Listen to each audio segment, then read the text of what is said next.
Good morning, Whittier Warriors. I'm Amina, and here with me is Guinea.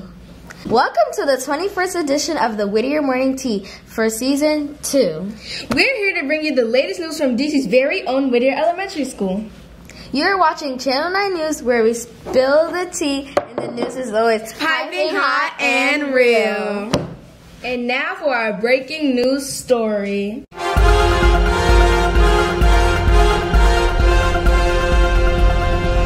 Good morning, Whittier Elementary School. I'm Sonia. And I'm Crystal. Today we are excited to talk about a remarkable woman in honor of Women's History Month. Aurelia Brooks was a woman who truly loved arts. After growing up in Washington, D.C. and attending Dunbar High School and Howard University, she moved to California to pursue her passion.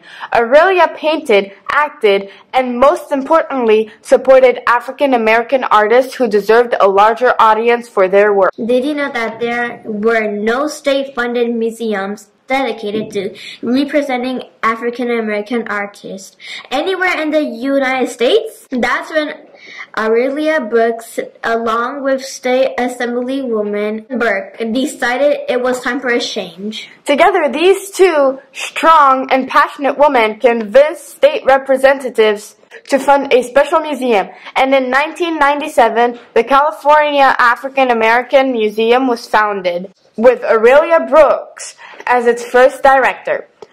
Lonnie Bunch, who later became the founding director of the National African American Museum in Washington, D.C., worked alongside her as the first curator of the Californian African American Museum. Aurelia Brooks made sure that this museum was not only a representation of African American art, but also of African American talent in architecture. The museum was designed by African American architect Jack Haywood and Vince Proby.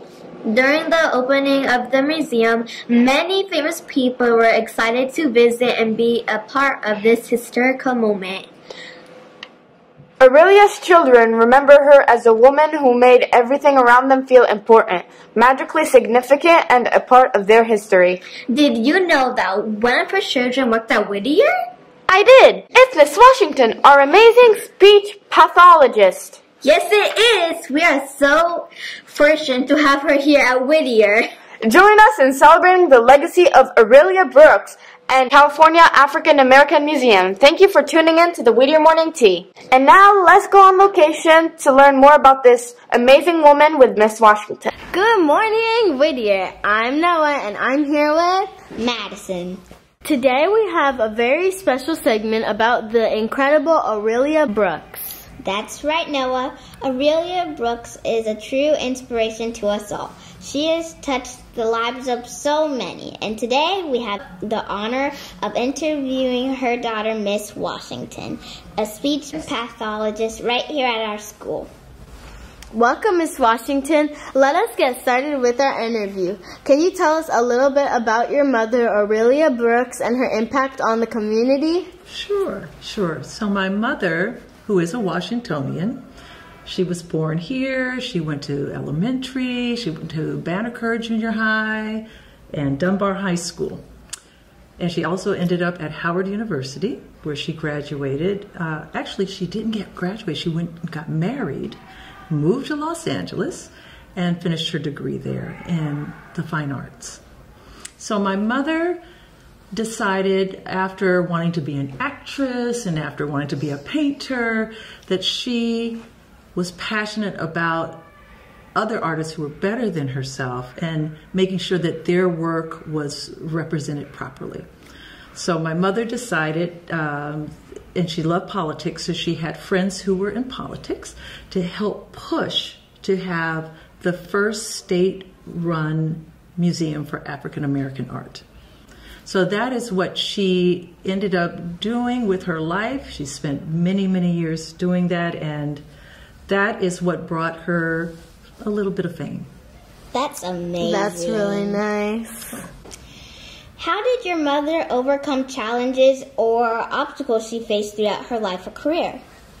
Okay, well, so my mother, if she were alive today, would be 91 years old. So if you think back in around the 1960s and beginning of the 70s, there was a new movement. Now, women were beginning to have a lot of opportunities, but it was just beginning to grow. So one of the obstacles that she faced was being a woman. She just, and she was a beautiful woman. And believe it or not, sometimes beauty was not always respected. It was looked upon as you didn't really know a lot in some cases. But my mother had to overcome being someone who's pushing for something that did not exist. There were museums, but there were none that were funded by a state. So she had to really prove herself. And also, she did not work in museums beforehand. She worked in galleries and she followed certain artists, but she didn't have that experience. So she had to prove that she could do it. So that was an obstacle. What values or principles did your mother uphold that you believe contribute to her success? Okay, well, she was quite a feisty woman, but she was a fair woman. So I would say that two values that stick in my mind right now is fairness and excellence.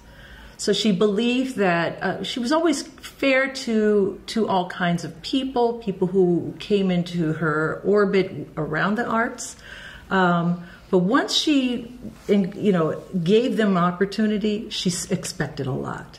So she didn't always make a bunch of friends doing that at times. I mean, she was a fabulous socialite, but when it came to business, she could be very, very strict. So those were two values that I think really propelled her along her path and got that museum up and running. You have to work hard to succeed. You got to work hard to succeed. Yep. Can you share any memorable anecdotes or stories that illustrate your mother's character or impact on others? Well, I can tell you two quick stories about my mother and some of the things that she would do. She was very bold, and when she wanted something, she would go after it. So a long time ago, I was invited with my mother to an award show. So it was going to be broadcast on television. It was very fancy. And my mother was determined to get up in the front row. So she told a little lie, because my mother, in the dark, looked like another famous actress at that time in her life. So she literally said, "Yes, I'm Lena Horne," and this was the name of that actress, "and my seat is right down there." And I can't tell a lie to save my life, so I just had to close my mouth, follow my mother, and go right down and sat in Lena Horne's seat. So that was a crazy moment in my life, but never would I forget that. That is incredible. Yes, I wouldn't advocate doing that, telling little white lies, but that's a fun story to tell. How old were you when that occurred? I think I was probably around 9 or 10 years old. Yes, so that was a fun time, but I was very nervous the whole time. But one other story that was really interesting is my mother not only liked, and I think I mentioned this, art, but she loved politics. And at the time, there was a very powerful group of African Americans named the Black Panthers. And the Black Panthers they believed in a lot of rights. They were sometimes kind of aggressive in certain places. But my mother she believed in a lot of their messages, and she invited them and had a big meeting at our house. And it was amazing that nothing happened. I'll put it that way. People were a little scary back then, and they were strong. They had weapons. There was a lot of interesting things, but everything was beautiful. They had a healthy meeting, and we were just honored to be a part of it, my brother and I. In what ways do you think your mother's legacy continues to influence and inspires others today? You know, her legacy is the museum. The museum is still running beautifully. They have lots of programming. and it is used by all types of people. In fact, Beyonce's mother just hosted some event at the museum. So that is a wonderful thing. And my best friend is, to this day, an up-and-coming curator because of my mother. Yeah.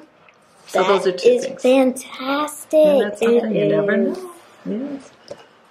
What advice or lessons from your mother do you carry with you in your own life? My mother used to always say, everything in moderation. And do you know what that means? A little bit? No. It just means the life is your oyster, but you don't have to do everything in excess. Just do a little bit of this at a time, do a little bit of that, and that makes life wonderful. That's really nice. It's good advice.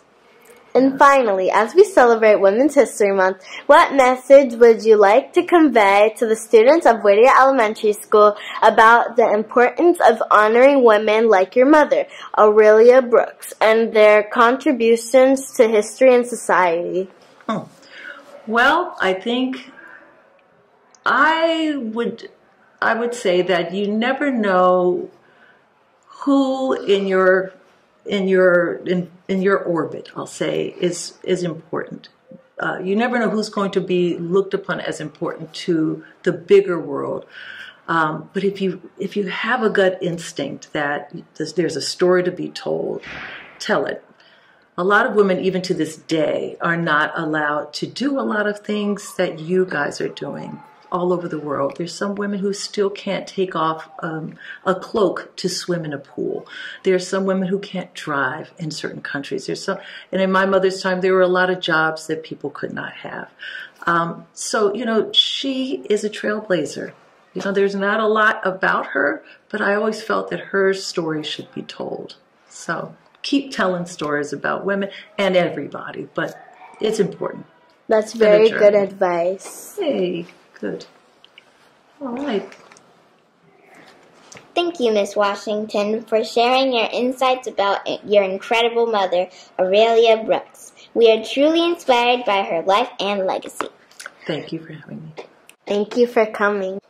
That's all the time we have for today's segment. Thank you for joining us on the Whittier Tea. Stay tuned for more news and updates here at Whittier Elementary School. I'm Noah. And I'm Madison. Signing off. That's all the news we have for today. Be sure to tune in next week for another edition of the Whittier Morning Tea, where we spill the tea and the news is always piping hot and real. I'm Guinea. And I'm Amina. Signing off. Have a peaceful and productive day and do it the Whittier Morning way. And remember, if trouble finds you, find the nearest adult. If trouble finds you, find the nearest adult. Thank you.